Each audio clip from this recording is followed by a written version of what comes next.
ओम शांति।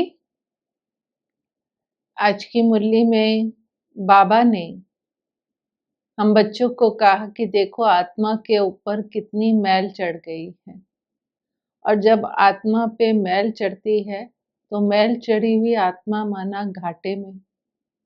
फिर बाबा ने कहा आत्मा घाटे में है या फायदे में है उसका पता शरीर के साथ चलता है।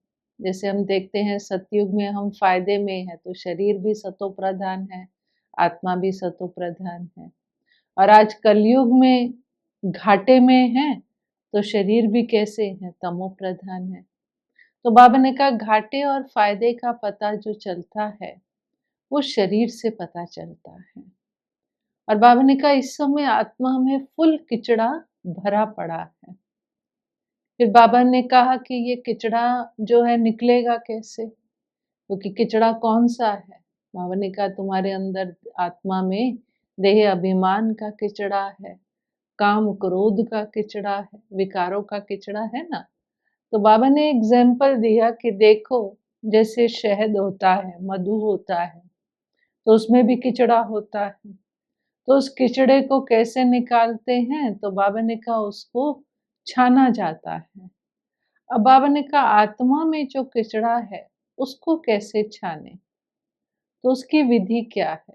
जैसे बाबा ने कहा ना आत्मा में किचड़ा है, फुल किचड़ा है और शहद में भी। और बाबा ने कहा शहद से जब किचड़ा निकल जाता है तो उसका कलर भी चेंज हो जाता है। तो बाबा ने कहा उसकी विधि है बाप को याद करो, कि जितना बाबा को याद करेंगे तो किचड़ा निकलेगा, क्योंकि बाबा एवर प्योर है ना।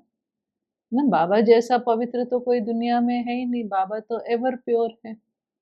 फिर बाबा ने कहा देखो क्रोधी, फिर बाबा ने क्रोधी को याद किया। बाबा ने कहा जो क्रोधी होते हैं वो कितना जलते हैं, जलते रहते हैं अंदर। जैसे कोई चीज जलेगी तो काली हो जाएगी ना, तो बाबा ने कहा उनका दिल जलता रहता है, चेहरा तांबे जैसा हो जाता है।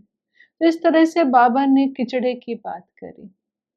फिर बाबा ने कहा कि जब तुम्हारे अंदर से किचड़ा निकल जाएगा, है ना, तो क्या होगा, कैसे पता चलेगा।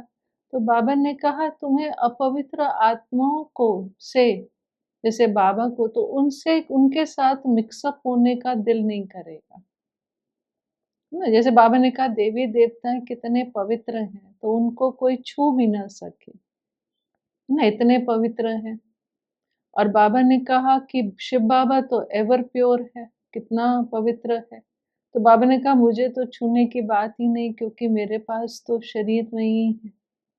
तो ये जैसे बाबा ने कहा कि ये साइन है कि जब आपके अंदर पवित्रता, शुद्धता आती जाएगी, आत्मा शुद्ध पवित्र हो जाएगी, तो नेचुरली हमारे अंदर, है ना, ये अपवित्र, बाबा ने कहा ये किचड़े की दुनिया है, ये देखने का आपका मन ही नहीं करेगा। जिसको बाबा कहते हैं ना see no evil, hear no evil. तो नेचुरली बाबा ने कहा आपका मन ही नहीं करेगा कि हम ये बातें सुने या देखें, क्योंकि आत्मा शुद्ध, किचड़ा जो है निकल गया है। फिर बाबा ने कहा देखो बाप है बागवान, और हम सब बच्चे क्या हैं, फूल। तो बाबा ने कहा फूल भी सब एक जैसे नहीं होते हैं, नंबरवार होते हैं ना, सारे फूल तो एक जैसे नहीं है। तो बाबा ने कहा कि अच्छे-अच्छे फूलों पर नज़र जाती है ना, अच्छे-अच्छे फूलों से खुशबू ली जाती है। फिर बाबा ने कहा अक्के फूल भी होते हैं, लेकिन अक्के फूल में इतनी अट्रैक्शन नहीं होती, खुशबू नहीं होती। लेकिन बाबा कहते हैं फिर भी नज़र तो जाती है अक्के फूल पे, लेकिन उतनी उसमें अट्रैक्शन नहीं होती है। फिर बाबा ने अच्छे फूल जो हैं, बाबा की उनकी विशेषता बताई। बाबा ने कहा जो अच्छे फूल हैं वो सर्विस करते हैं, अपना भी कल्याण करते हैं, दूसरों का भी कल्याण करते हैं। उनकी चलन बहुत अच्छी होती है ना, ज्ञान सुनाते हैं, सर्विस करते हैं। तो ये बाबा ने कहा क्योंकि वो खुशबू फैलाएँगे ना बाबा की, तो वो बाबा ने कहा वो अच्छे फूल हैं। फिर बाबा ने कहा देखो तूफ़ान तो आएँगे, लेकिन आपको खबरदारी रखनी है, क्योंकि माया का राज्य है। माया के राज्य में तूफ़ान तो बाबा ने कहा आएँगे। फिर बाबा ने कहा कि बाबा समझाते तो बहुत हैं, तो बाबा ने 2 बातें समझाई। एक बाबा ने कहा कि देखो तुम्हें याद की यात्रा पर रहना है। और दूसरा बाबा ने कहा तुम्हें सर्विस का शौक होना चाहिए। तो पहले जैसे हम जानते हैं बहुत म्यूज़ियम होते थे, प्रदर्शनी होती थी। तो बाबा ने कहा म्यूज़ियम पर सेवा करनी, जिसको शौक होगा वो क्या करेगा? म्यूज़ियम पर सेवा करेगा, है ना? कि उसको उछल होगी मैं जाऊँ सेवा करूँ। फिर बाबा ने कहा कि वो नींद का भी त्याग करके सेवा करेगा, भोजन का भी त्याग करेगा, सेवा करेगा, क्योंकि उसको उछल है कि मैं जाऊँ और सेवा करूँ। और बाबा ने कहा कोई ऐसे हैं जिनको ये उछल नहीं आती है। क्यों? क्योंकि देह अभिमान है। बाबा ने कहा अपने आप को नवाब समझते हैं, है ना? नवाबी से चलते हैं। उनके लिए पहले क्या है कि पहले हम अपनी नींद पूरी कर लें, पहले अपना भोजन कर लें, आराम कर लें, फिर देखेंगे सेवा का। तो ऐसे भी हैं, कंट्रास्ट है। तो बाबा ने कहा जो ऐसे नवाबी से चलते हैं, तो वो क्या पद पाएँगे? वो तो समझ सकते हैं कि फिर भविष्य में दास-दासी ही बनेंगे।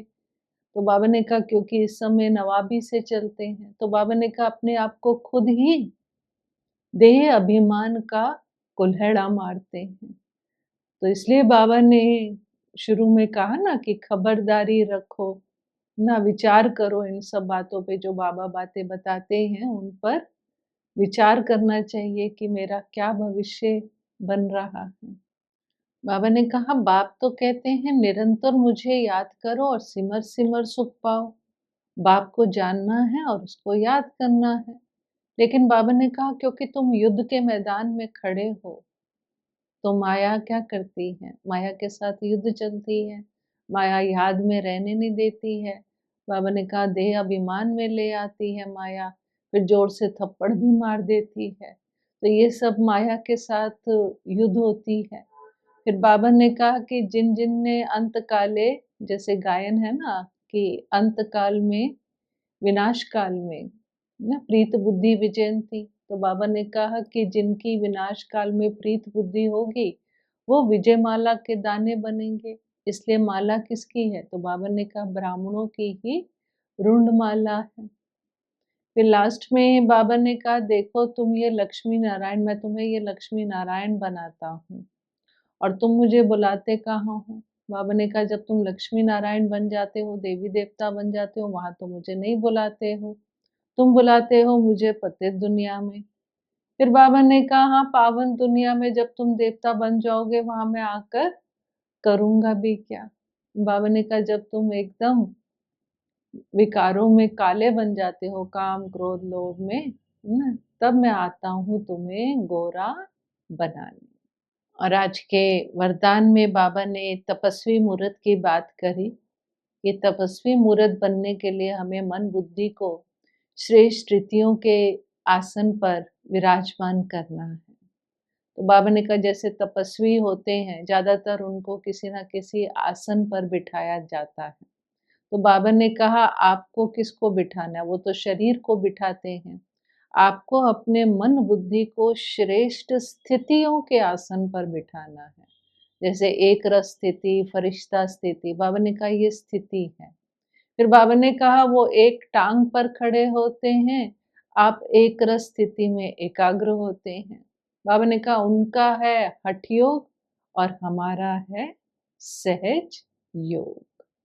फिर आज के स्लोगन में बाबा ने कहा कि आप किसके बच्चे हो? प्यार के सागर के बच्चे हैं।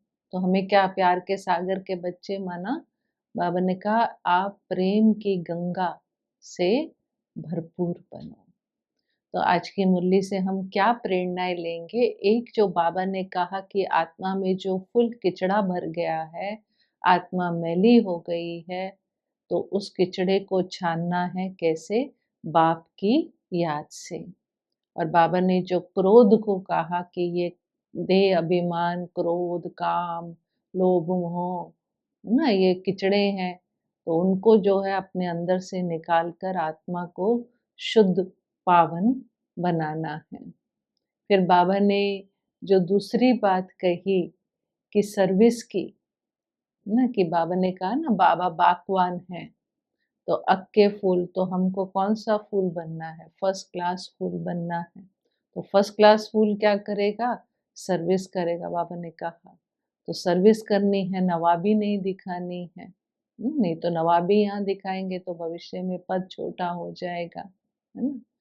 और जो बाबा ने कहा बाप को जानना है और बाप को याद करना है तो विजय माला में आ जाएँगे। माया के तूफ़ानों से हमें डरना नहीं है। और आज के वरदान में जो बाबा ने श्रेष्ठ स्थितियों का आसन दिया और तपस्वी मूर्त बने, कैसे श्रेष्ठ स्थिति में स्थित हों, एकाग्र होकर बैठें, एकरस स्थिति में बैठें, यही सहज योग है। और प्रेम से भरपूर हमें गंगा बनना है क्योंकि हम प्यार के सागर के बच्चे हैं। ओम शांति।